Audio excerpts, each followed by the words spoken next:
Starting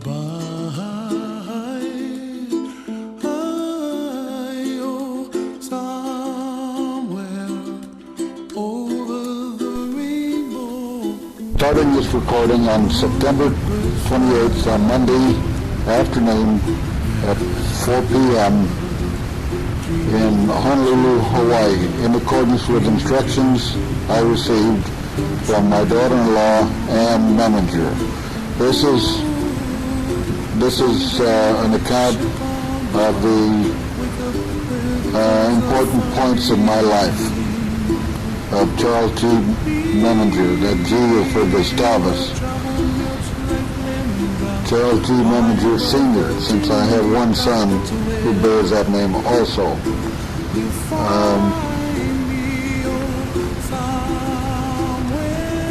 I was born in Bordeaux, France on October the 11th, 1923.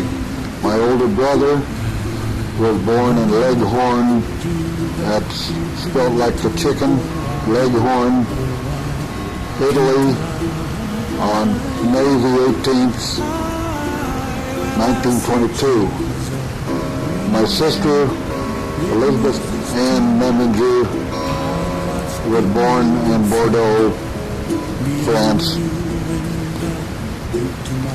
September the 1st, 1928. My brother's name was Lucien, Lucien.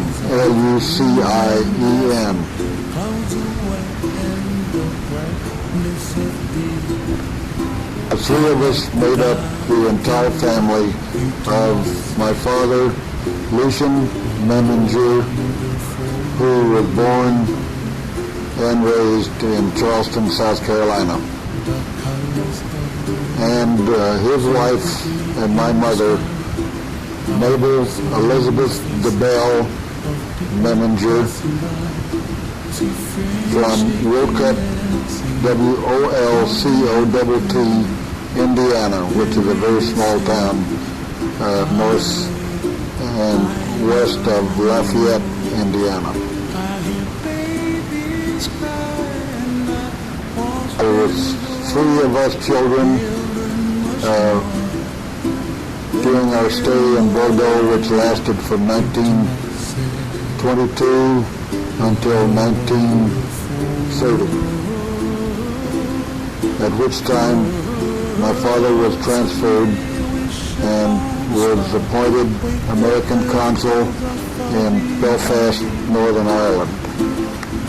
We moved there in 1930.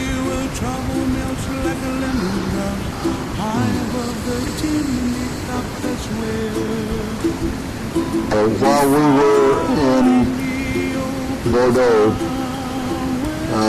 there were no American schools for the children of Foreign Service officers, so we went to the local schools, which included, I assume, kindergarten, and then on into the higher grades.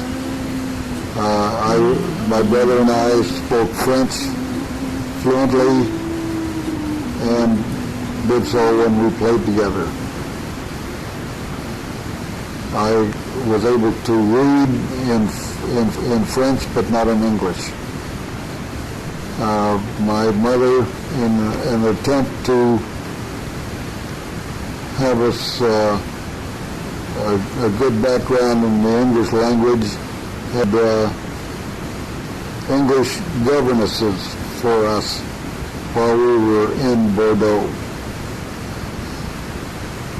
We had a normal childhood with the usual sibling rivalry between my brother and I, since we were only a year and a half apart. My sister was out of that particular arguing stage, which was to repeat itself at a later date with our children, my children.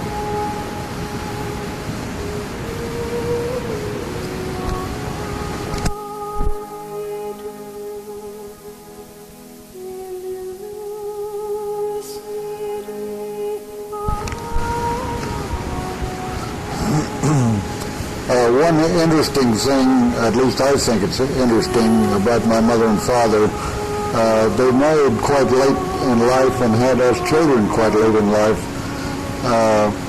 My father was American consul, or vice consul probably, in India, and my mother was having gotten her master's degree earlier, was teaching as a professor in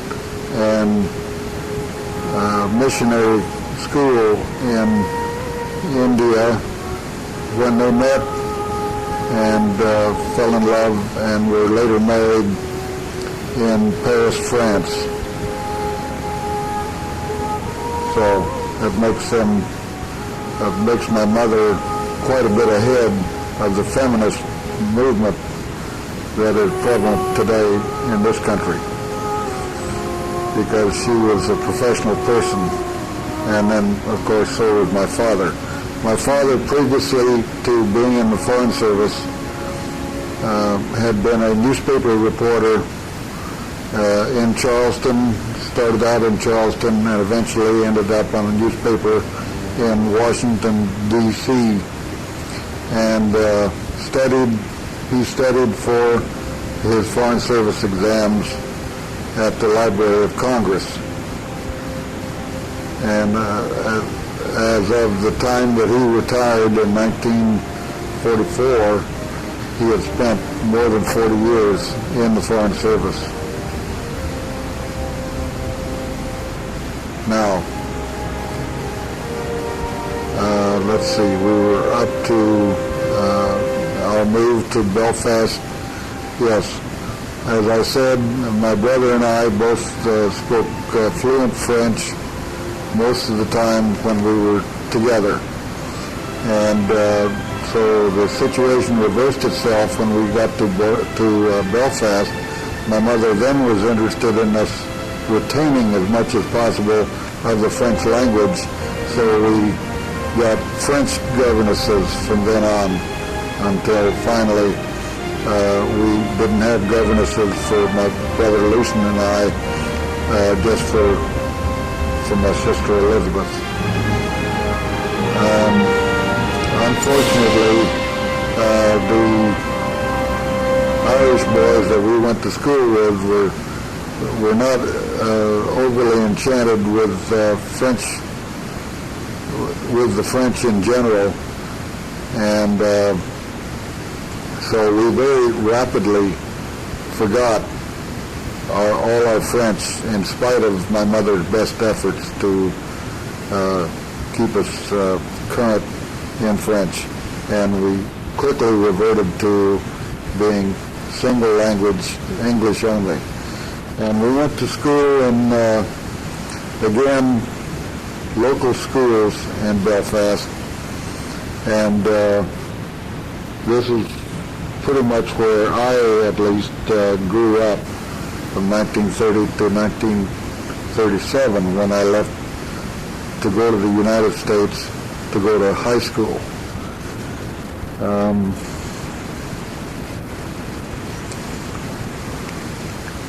I had a very normal childhood in Belfast, very active. I was active in track and soccer. As a matter of fact, I learned soccer there, which was later to stand me in good stead when I went to the military academy at West Point at a later date. And cricket. We were quite big on cricket, and my brother and I both played on the school team, which was, the school was named Brackenbury House.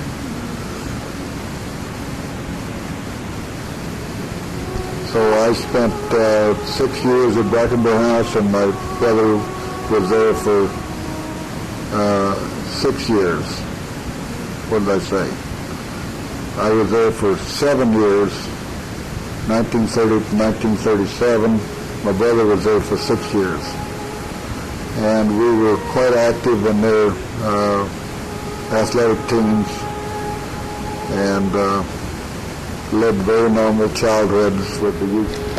By the way, Braggenby House School, I found out on a trip I made, that Marianne and I made to Belfast. Braggenby House School is still in being, although I'm sure that Mr. Wadman and Mr. Sewell, my main teachers, are long passed from this globe.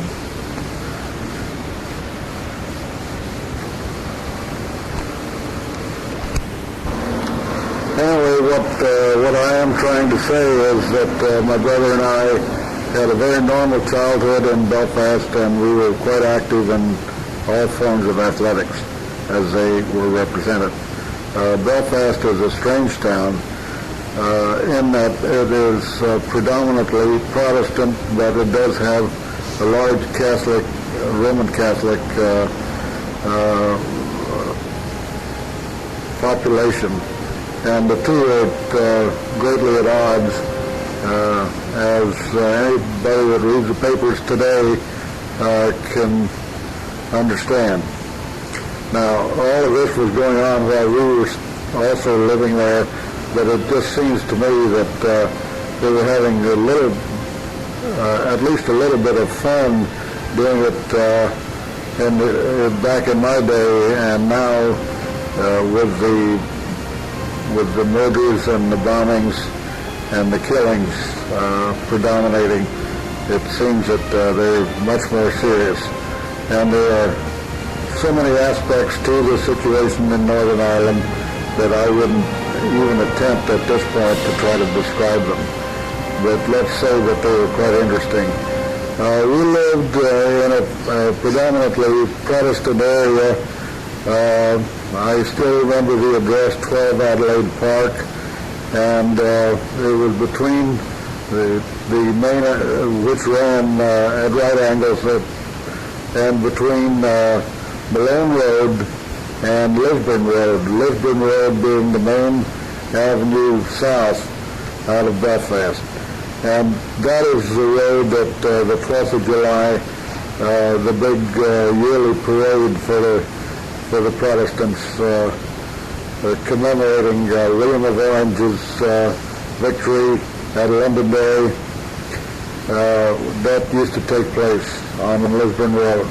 That is, until things got too rough, in which case they transferred it downtown.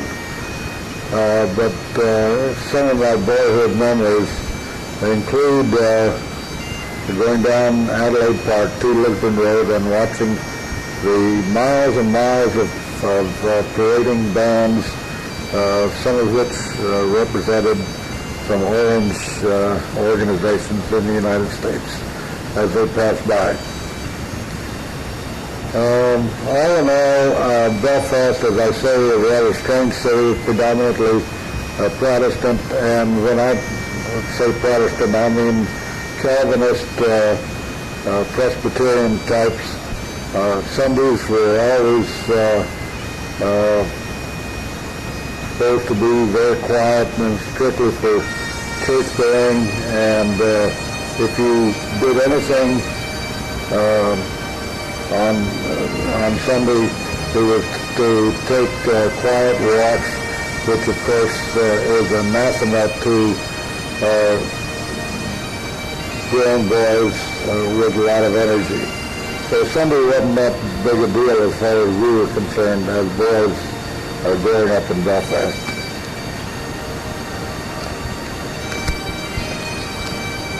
All of this, of course, came to an end in 1936, when first my brother went to the United States to go to school, boarding school, of course, and then I followed with him in 1937. This is in September. I was almost 14 years old at that time when I left home for good, as it turned out.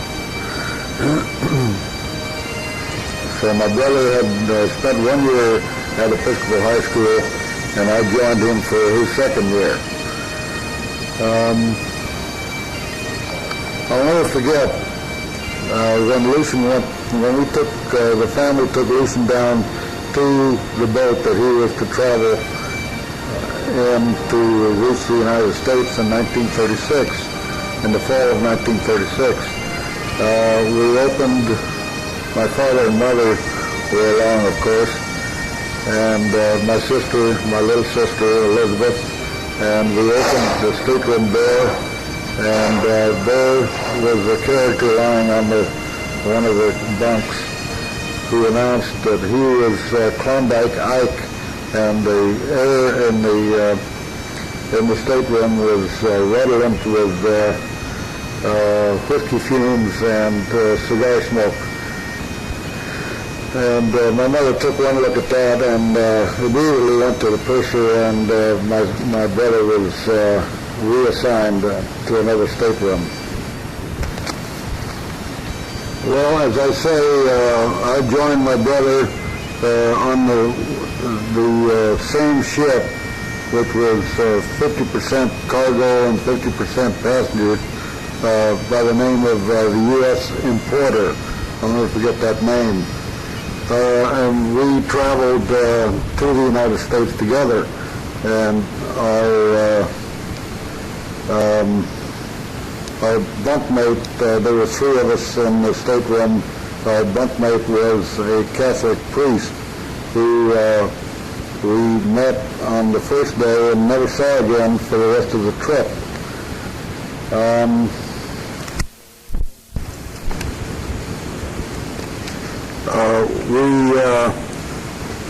As I say, we traveled to the United States together, unaccompanied except for the Catholic priest whom we never saw during the 11-day voyage. We arrived in New York City and were met by my cousin Eleanor, Mrs. Carl Gorham, and her husband, who shepherded us around and got us on the train south to Alexandria, and that began my high school career. It of course was a boarding school, and I was extremely, and I mean extremely, homesick for Belfast, and was particularly homesick when I received the news through a letter from my mother that told me that we were being transferred. My father was being transferred to Copenhagen, Denmark. At the conclusion of my freshman year in high school, my brother and I traveled on a German boat this time, a German passenger liner, and eventually ended up in Copenhagen for the summer. And I was very disappointed that I never got back, as a boy at least, to Belfast. My sister took a trip there along with her companion and our maid, an Irish lady by the name of Bridget O'Reilly, and she at least got to go back to Belfast. I never did, and I missed it very much. Copenhagen was nice, but it was not what I would consider home. Anyway, my brother and I, that fall, this was 1938, traveled back to the United States to go back to high school, this time again on a German passenger liner, and our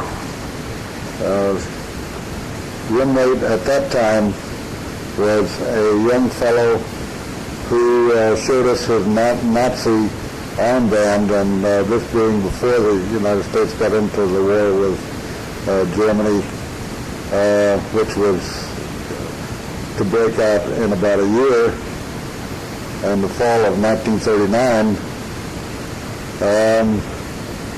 He was on his way to join one of the many German-American pro-Nazi organizations in New York City. So I thought that was kind of interesting. I might point out that all during 1938, my father, who was an American Foreign Service officer, kept insisting that there would be no war in Europe, which, as I look back on it,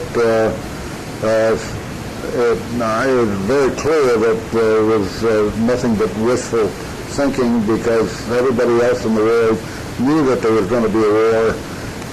It was just a matter of time before it broke up. This was in spite of the British capitulating over Czechoslovakia and Austria and the other things. They eventually went to war over Poland.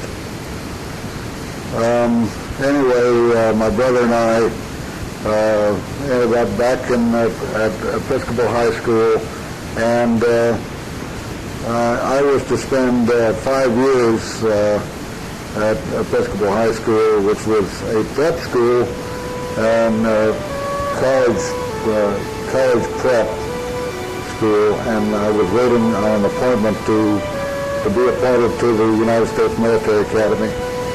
And so I spent 4 years there, or I spent 5 years there, and my brother spent 4 years, then went on to Yale University, where he was accepted, and had a not very notable academic career, but he did spend 2 years there before he was called up and had to go in the Army in 1943.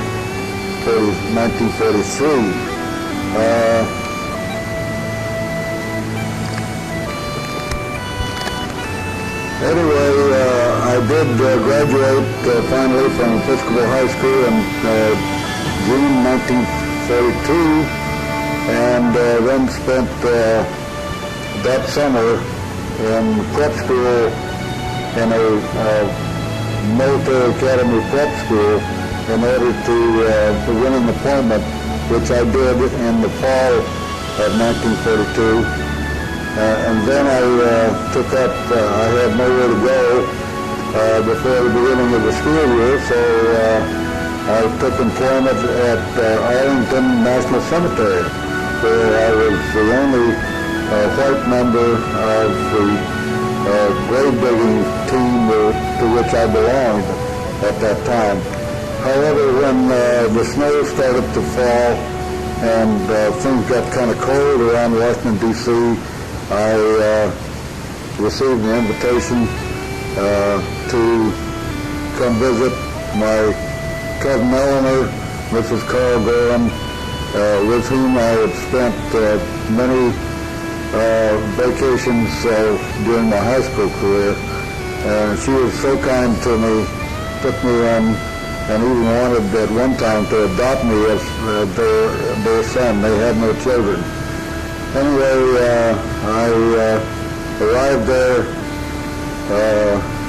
in probably December 1942, and of course the United States was in the middle of the war at that time, and the draft boards were active, and since I did not have a place to stay until the military academy, my class, began in July of 1943, I went ahead and registered for the draft in Long Island, Queens, New York, and was subsequently drafted into the Army in January 1943.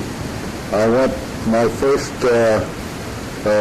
memory of that service was leaving Grand Central Station with my cousin Eleanor tearfully telling me goodbye, and arriving at Camp Upton, which is an Army base receiving center, which was a receiving center at that time, at the very tip of Long Island, and colder than you can imagine.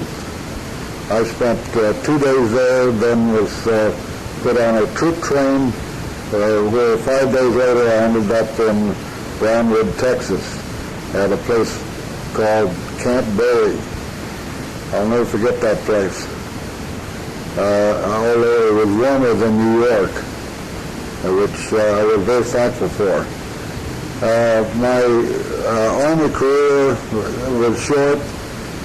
because my appointment came due to West Point in July, the 1st of July 1943, so I spent a total of 6 months as an enlisted man, a private, in the United States Army. Actually, I was in a field artillery outfit, ended up in headquarters battery of this particular organization, which to my knowledge never got ready enough to go to combat. But that's another story. Anyway, towards the end of June 1943, yes, I was released from the Army and traveled back out to New York and entered the United States Military Academy at West Point as the class of 1946. And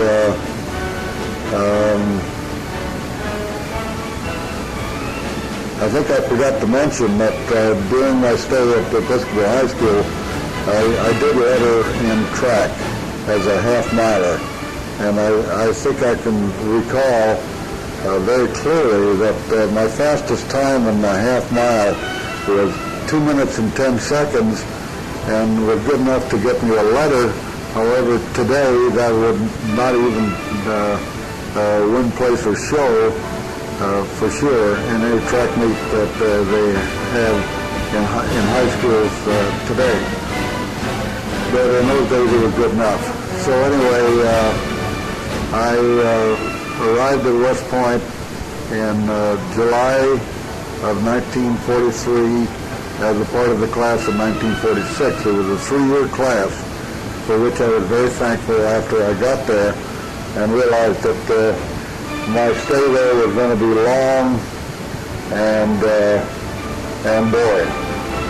Of course, the first year, which is you spend as a plebe, is under no way can be considered boring because you are about the lowest of the low. However, the next year we were yearlings, and I had applied for flight training, so in the spring of 1944, I guess, I was off to primary flight school in Lakeland, Florida, which I enjoyed very much. I must say that in 1944, the first summer, I received news that I was on maneuvers at Pine Camp, New York, with the Cadet Corps, that my brother had been fatally injured in an accident where he was stationed in Fort Knox, Kentucky. I went home for the funeral and we buried my brother with military ceremonies, and I felt very sad for him. As it was, I had more time in the Army than he had, because I was inducted in January of 1943, and he didn't join until sometime in the spring of 1943. However, he was killed in 1944 at a very tender age, which was a great blow to all of us, and particularly to my mother, who considered, well, he was a son to her, and to have him killed in such a way was a great blow.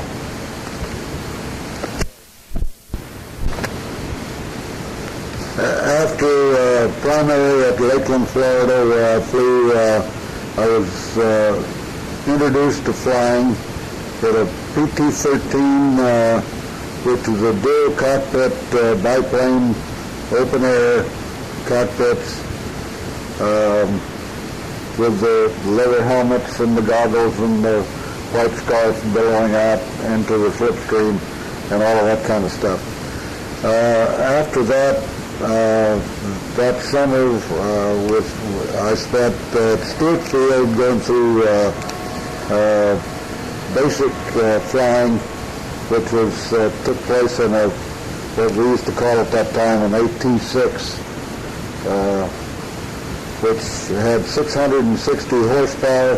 Under the cowling was considered a pretty big airplane. Of course, now it's not considered anything like that. But at that time, it was a pretty big airplane. And then I went back to the military academy at West Point for the fall, and having completed basic flight training. And then in the spring, after staggering through a year of academics, almost a year, we went back to Stewart Field to take advanced training. So we were apart from West Point for a good portion of that year, which was all right with me. Anyway, 200 and some of us graduated from the military academy in June 1946 with our wings, and were inducted into at that time was called the Army Air Corps, which in 1 year transferred, all of us transferred to the United States Air Force, which was set up by a congressional act in 1947. At the same time, the CIA was established and various other things. But at last, the Air Force was an autonomous organization with its own headquarters in the Pentagon in Washington, and all of that. After graduating from West Point in June 1946, my first base was Enid, Oklahoma, where I learned to fly multi-engine airplanes, mainly the B-25. And then after a short trip to the hospital, where I recovered from mononucleosis, which was said at one time to be acute leukemia. That's how much those doctors in England knew. I finally reported to my first tactical organization, 97th Bomb Wing in Salina, at Smoky Hill Air Force Base, Salina, Kansas, where I got to Salina, Kansas after traveling up to there from Augusta, Georgia on a train in January of 1947, and joined the bomb wing there, which at that time was flying, was equipped with B-29s, the old World War II airplane. I spent from 1947 through 1949, about 2.5 years at Salina, alternately freezing to death and burning up in the summers. I lived at the YMCA, and then briefly was a roommate in a house. My roommate's name was McSween. He was known as Moonbeam McSween. He was a navigator, and of course I was a pilot. And however, in the latter part of 1949, they closed Smoky Hill for the first of several times, and we were all reassigned, including the new bomb wing, which I was assigned to 301st Bomb Wing down at Barksdale in Shreveport, Louisiana. And I traveled down in my trusty car to Shreveport. It wasn't too long after that I met and married Melba Smith in April of 1950. Melba Smith came from a town known as Winfield, Louisiana, which was about 60 to 70 or 80 miles south of Shreveport. And we got married in April 1950 and reported after our wedding to Ellington Air Force Base, Houston, Texas, and took up residence there for a year while I went through navigator training. This was General LeMay's pet project. We were headed for the B-40, the new bomber, the B-47, an all-jet bomber, 6 engines and swept wings. And General LeMay, in his great wisdom, decided that all of us should be four-headed monsters. In other words, not only pilots, but navigators, bombardiers, and radar operators. After a year at Ellington, I graduated as a licensed navigator, and then we went on from there to Mayfair Air Force Base in California, right outside of Sacramento, and spent 4 months there learning how to use a bomb sight and how to use radar. And then I was reassigned in 1951 to MacDill Air Force Base in Tampa, Florida, where I was to spend 7 years of my life and to raise our family. The most notable things that happened at MacDill was, first of all, I guess you might say, we were introduced to the B-47 and learned how to fly it at various places. Mostly at MacDill, where we were operating out of a 7,000-foot runway with B-47s. That was considered quite dicey at that time. And it was. Anyway, not too soon after that, not too much later after that, we had our first child. Melba and I had our first child, and that was when Lucian was born in 1952, in June of 1952. And then Charlie came along in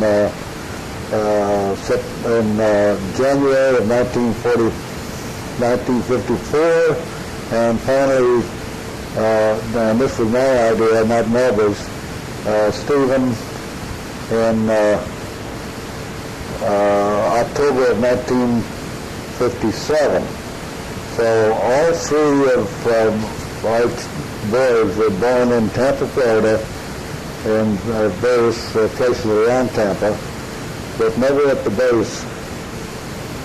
Melba had abhorred the base facilities for some reason, and so she elected to have her children downtown on the economy, as it were, but of course in those days it didn't cost that much anyway to have children.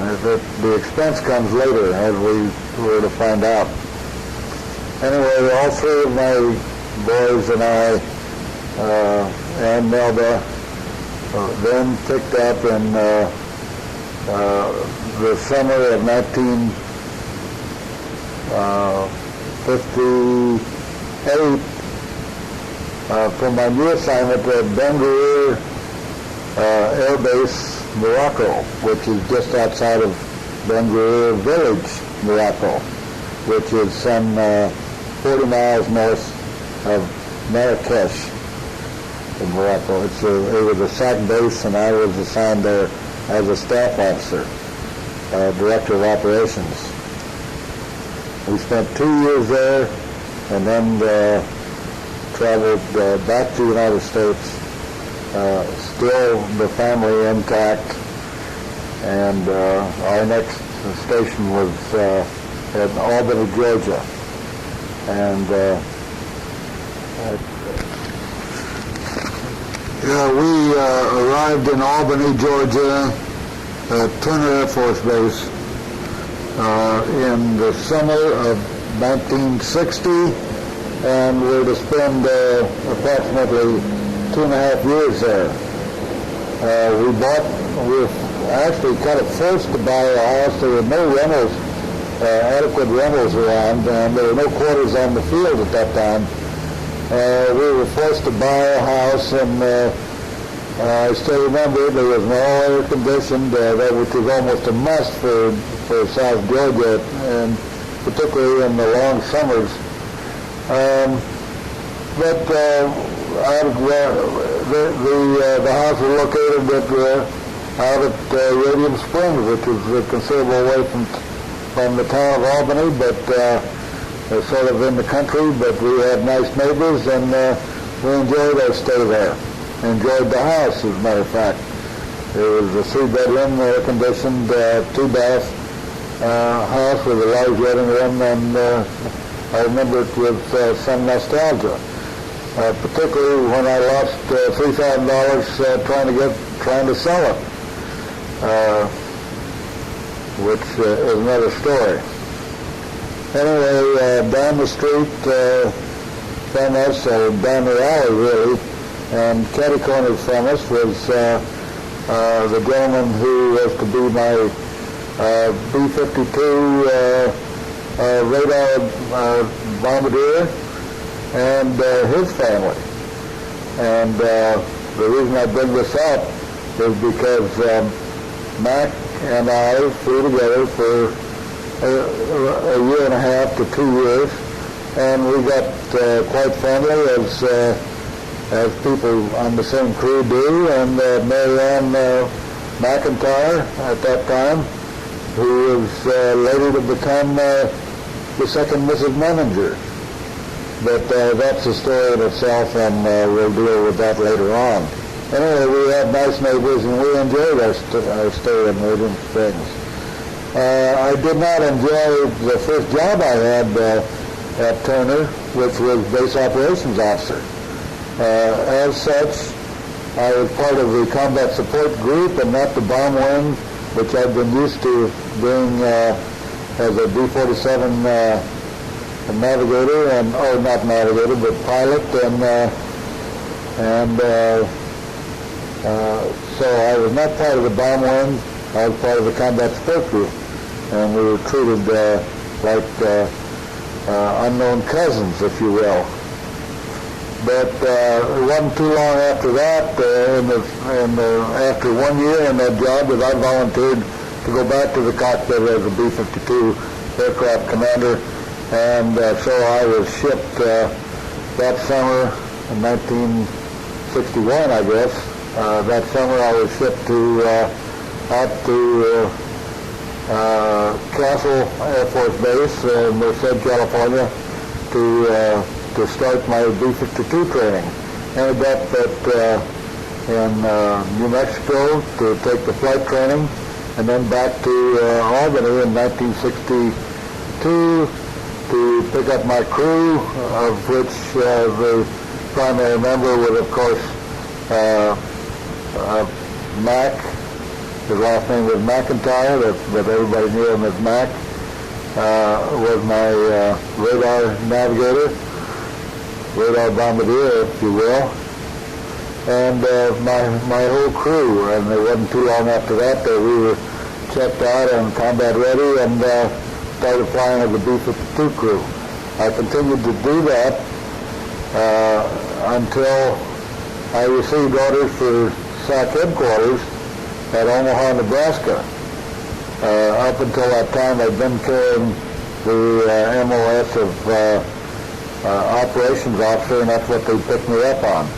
So in November of 1963, I remember the date very well because we hadn't been on the road 2 days when we got the word over the radio that President Kennedy had been shot in Dallas. So I believe the date was November 23rd. And we continued to travel up to Omaha and moved into a rental house there. And there I stayed and working at the headquarters for until 1966, I guess it was. At this time I was ordered to the Air War College at Montgomery, Alabama, and I was very glad to get this prestigious assignment. So after some 2.5 years at SAC headquarters at Omaha, Nebraska, we turned around and went back south to Montgomery and ended up at the Air War College. After a pleasant year at the Air War College, during which time I received my master's degree in international relations.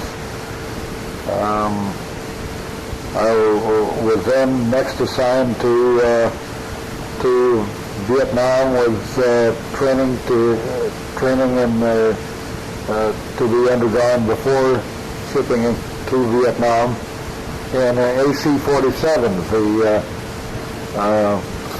well known in far and wide in Vietnam as Spooky, but known to the American public as Puff the Magic Dragon. So let me cut it off right there and go back and review.